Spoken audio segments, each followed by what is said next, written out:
சேலம் மாவட்டம் மேட்டூர் அணையின் நீர்மட்டம் 43வது முறையாக 120 அடி என்ற முழு கொள்ளளவை எட்டியுள்ளது. கூடுதல் விவரங்களை செய்தியாளர் மதியழகன் வழங்க கேட்கலாம்.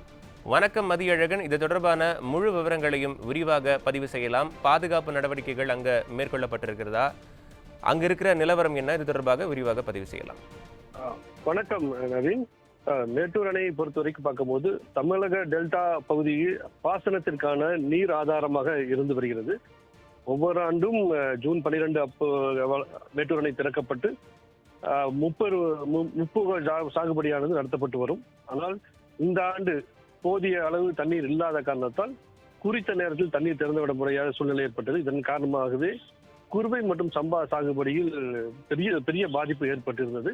இந்த நிலையில் கடந்த ஒரு வார காலமாக கர்நாடக பகுதியில் பெய்து வந்த கனமழையின் காரணமாக அங்குள்ள அணைகள் நிரம்பி உபரி நீர் வெளியேற்றப்பட்டு வருகிறது. இதன் காரணமாகவே மேட்டூர் அணைக்கான நீர்வரத்து அதிகரித்து கடந்த ஒரு வார காலமாக மேட்டூர் அணையின் நீர்மட்டமானது படிப்படியாக உயர்ந்து வந்த நிலையில் இன்று மாலை 6 மணி அளவில் அணையின் அதன் முழு கொள்ளளவான 120 அடியை எட்டியிருக்கிறது.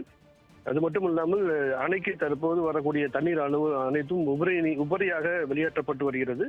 அணை நிரம்பியதை அடுத்து கிட்டத்தட்ட வினாடிக்கு 23,000 கன அடி வீதம் உபரியாக தண்ணீர் வெளியேற்றப்பட்டு வருகிறது. அது மட்டும் இல்லாமல் இந்த தண்ணீரானது அடுத்து சில மணி நேரங்களில் இன்னும் மேலும் அதிகரிக்கும் என எதிர்பார்க்கப்படுகிறது. ஏன்னா ஏற்கனவே கர்நாடகா பகுதியில் திறந்துவிடப்பட்ட தண்ணீரானது மேட்டூர் அணைக்கு வந்து கொண்டிருக்கிறது. அங்கு அதிக அளவில் தண்ணீர் திறந்துவிடப்படுவதால் இந்த தண்ணீர் மேட்டூர் அணைக்கு வருவதும் அதிகமாக இருக்கிறது. அதனால் உபரி நீரானது 7 மணி அளவில் பார்க்கும்போது கிட்டத்தட்ட 40,000 கன அடிக்கு அதிகமாக திறந்துவிடப்படும். அதன் 8 மணி அளவில் பார்க்கும்போது கிட்டத்தட்ட 66,800 கன அடி வீதம் தண்ணீர் வெளியேற்றப்பட வாய்ப்பு இருக்கிறது.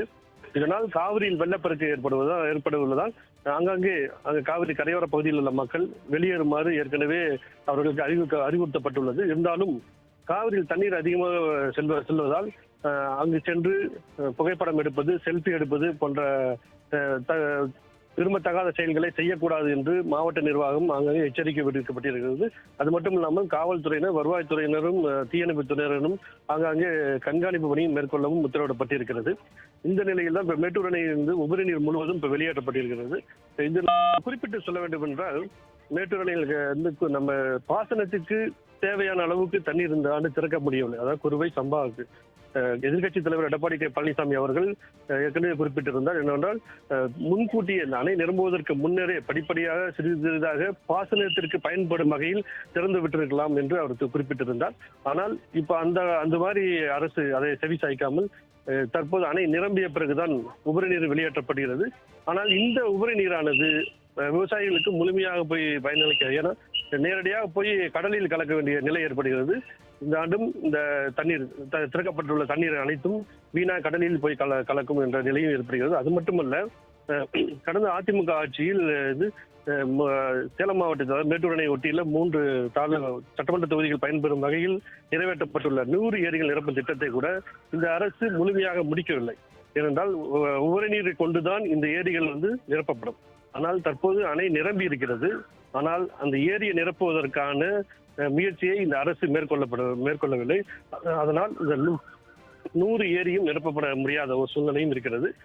இது போன்ற செயல்கள் தான், இந்த விரும்பத்தகாத செயல்கள் மூலியமா தான் விவசாயிகளும் இந்த அரசு மீது அதிருப்தி கொண்டிருக்கிறார்கள். எனவே அரசு இந்த தண்ணீரை முறையாக பயன்படுத்த வேண்டும் என்றால் 100 ஏரி நிரப்பும் திட்டத்திற்கும் திறந்துவிடப்பட வேண்டும். அது மட்டும் இல்லாமல் விவசாயிகள் பயன்பட அளவுக்கான ஆங்காங்கே காவிரியில் ஒட்டி அந்த பகுதியில் உள்ள நீர்நிலைகள், அதாவது ஏரி, குளம், குட்டை இவைகளையும் நிரப்புவதற்கான நடவடிக்கை மேற்கொள்ள வேண்டும். ஏனென்றால் அதெல்லாம் அந்த நீர்வழி பாதைகள் முழுமையாக தூர்வாரப்பட்டிருந்தால் மட்டுமே இது சாத்தியம். ஆனால் இப்ப அதுக்கான முயற்சியில் அரசு எடுக்கவில்லை. அந்த பகுதியையும் உடனடியாக நீர்நிலைகள், அதாவது ஆறு, ஏரி, குளம், குட்டைகள் அவைகளும் நிரப்புவதற்கான நடவடிக்கை மேற்கொள்ள வேண்டும் என்று விவசாயிகள் தரப்பிலும் கோரிக்கை விடுக்கப்பட்டிருக்கிறது. விவரங்களுக்கு நன்றி மதியழகன்.